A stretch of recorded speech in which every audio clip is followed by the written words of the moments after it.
Lex says, all these diets, keto, carnivore, calorie deficit, what's the right one? Well, that's a great question. Really, all diets will work, right? If you're trying to build muscle, lose body fat, all diets will work because there are certain organizing principles that will make them all work. Just like any workout strategy, there are different workout strategies, volume, exercise order, what they emphasize, what the goal is. But all workouts will work when they're trying to overload muscle, when you know the organizing principles that will make them work. But let's get back to diets. Let me just tell you, I'll tell you what those 4 things that make all diets work. But let's just say what attracts you to a diet and why that's important, right? A lot of us are influenced by social proof. If you had a friend or a mentor who recommends a diet that gets your interest, whether it's a carnivore diet, keto diet, a calorie deficit, a bodybuilder diet, a bro diet, whatever it is, all right?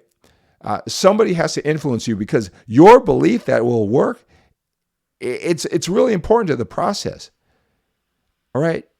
I don't care what the strategy, the eating strategy, the diet. I don't care if it's the workout. Your belief that it will work is important because the amount of effort you put into it. If you put a 10 out of 10 effort because you really believe you've been influenced, it will work. This is the program for you. That's important because you can do that same diet, you can do the same workout, but you're not quite sure. And you don't understand. You're putting a 7 out of 10 effort into it. It says it's the same effective program. You're going to get a different result by about the amount of effort, and especially over time, your level of consistency. So you believing that it'll work is really important. If you can't get on board and you kind of go into a diet or even a workout program in this lackluster manner, and you know it, you might as well stop because it's going to take that 10 out of 10 effort for you to get the results. So without that effort, no diet will work and no training program work. But it's a lot with your belief. So if you're influenced by somebody, that's going to make a big difference on how you do it. All right, how successful you are on the diet. So whatever your mentor is, whether it's science-based, you like the way he looks, you like his personality, maybe it's a coworker at work, whatever it is, your belief is a big part of what diet is best for you going in. Now, what gets you to believe it? It might be something about it that works well with your level of thinking. Now, if you've never had the body that you've wanted, right, you're not quite sure what it takes for a diet to work. All right, but you have certain beliefs about it to make it believable, so you put in that effort. Like, for example, the keto diet. A lot of people say, everybody knows carbs are bad. No, carbs aren't necessarily bad. But if you have that belief that avoiding carbs, that makes sense to me, right, that helps. All right, so all these diets, there's something about it. Oh, meat, that's what they ate when they were a caveman. That sounds right to me. I'm kind of a caveman. My girlfriend, my wife, my kids call me a caveman or whatever. Hey, maybe it's a carnivore diet. Makes sense to me. It doesn't matter what your logic is, right? Like I said, they all work, but some will fit with your belief structure of how this all works, even though you never really made it to the other side. That's important too. Here's the other thing about the diets, right? They all claim that their diet gives us one benefit better than all the other diets. It's the optimal way to lose body fat. It's the optimal way to build muscle. It's the optimal way to live a long, healthy life, to have more energy. It's the best thing for older men. It's the best thing for whoever, bodybuilders or whatever, right? They all claim that their diet is optimal in getting some health benefit, physical benefit, right? Now, is that the only one that can do it? Is that the only way to do it? Don't think it's a 10 out of 10 optimal or it's 0. All right, so you can do the carnivore diet because it offers this, but intermittent fasting, all right, it isn't like it even if they were absolutely, I'm getting a little excited here, even if they were absolutely correct about this health benefit of the carnivore diet, right? That doesn't mean the keto diet or intermittent fasting gives you 0, one's a 10, one's a 0. They just claim that it's the optimal way for this particular benefit.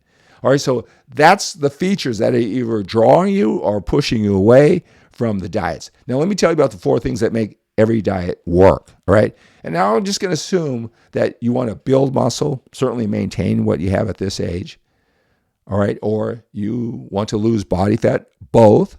and you want to have more energy, live a long, healthy life, right? It's not too much to ask. Build muscle, lose body fat. If you have lots of energy throughout the day, feel great, and live a long, healthy life. That's not too much to ask, is it? All right? Okay? So you got to make sure that you don't eat too much food. No duh, Skip, right? Can't eat too much food, can't consume too many calories. I've heard this. I got to be in a calorie deficit. Well, how many calories are you eating? Do you have any idea?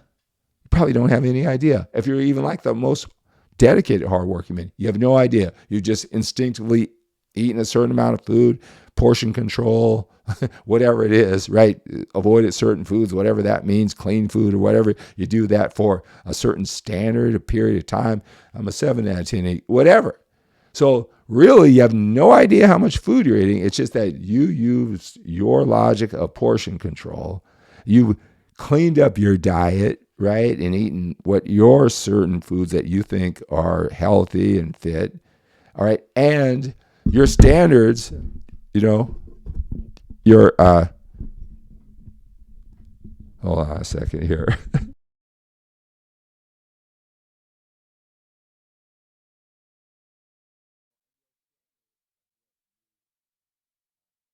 Your idea of what portion control is in clean food, and you do it, I don't know, whatever amount of time. All right. That is what you're going by. That's not specific enough. Right. So every diet, make sure you don't eat too much food. You don't eat too little food, because you can do that. You can beyond what you think is a certain amount of food. You can even it can even give you short-term results. But if you eat too little food, it's going to lower your BMR, and you're not going to continue to lose weight, lose that body fat, right? That's number 2. You don't eat too much food is number 1. You don't eat too little food. When you find that right amount, you're consistent with it, right? You have high standards. 6 out of 10 effort, 6 out of 10 consistency, it's not enough. I'm not saying you have to be 10 out of 10, but your standards have to be high enough when you find that amount of calories that is right for you. Whether it's 100% clean food or 50% clean food, 50% dirty food or junk food, 75%, 25%, however you do it. You got to be consistent with those calories. And over time, and number 4, which is the most important thing, is that you have to know what to expect, because you can be getting results. That's just what the body does. All right, your expectations, what you expect from the diet, and in what time frame.